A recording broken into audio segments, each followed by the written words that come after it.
I'm Craig from the Flutter team.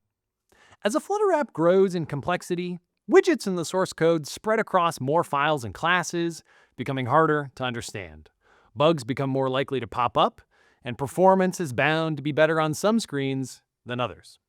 And that's why Flutter includes a suite of developer tools to help you understand, monitor, and debug your Flutter app. In this video, I'll introduce you to a few of the dev tools that are particularly important at the beginning of your Flutter journey: the inspector, the property editor, and the debugger. To access the tools, you need to be running your app in debug mode. If you're using VS Code, you'll find the tools in the activity bar. Otherwise, you can access those dev tools in your browser. The URL will be output to the terminal when you run the Flutter run command. The Flutter Inspector helps you visualize and explore your app's widget tree and debug any layout-related issues. In the Inspector pane, you'll see your app's widget tree. If you select a widget, you'll see that widget's size and other properties. Flexible widgets, such as rows and columns, have complex layout rules that often require extra inspection. And when you select those widgets in your inspector, you'll see the Flex Explorer tab.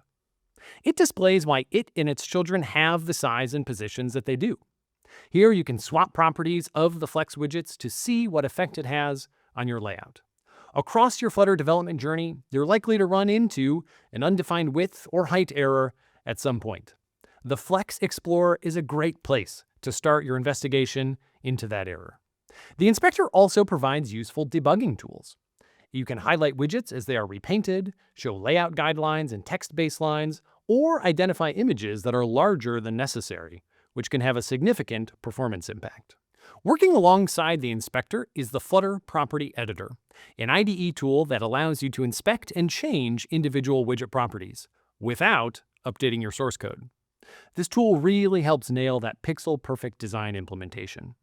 With the Property Editor tool open, drop your cursor on any widget in your source code, and the tool will list all of that widget's properties, whether or not the current value is the default, and if the property is an enum, all possible values. If the widget you're looking at is from the Flutter SDK, the Property Editor even includes the description that you'd find in the Flutter API docs.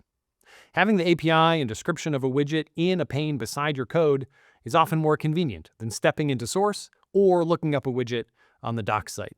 And the listed properties are editable. You can rapidly experiment with the design of a widget by using this tool to edit values. You'll see the changes reflected in your running application without ever updating your source code. Finally, Flutter's DevTools include a full-featured debugger that provides all the standard functionality you would expect. You can set breakpoints, step through code, inspect variables, and pause on exceptions. There are several more tools that you may not need to use right away, but one day you're going to be glad to know that they're there. The Performance view charts every frame your app renders.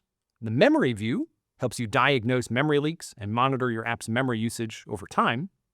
The Network view helps inspect HTTP requests and their headers, response times, and other details.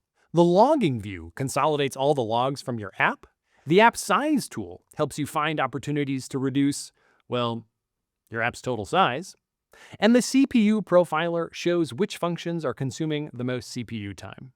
That's just a brief overview of most of Flutter's dev tools. For a complete guide, check the links in the video description below.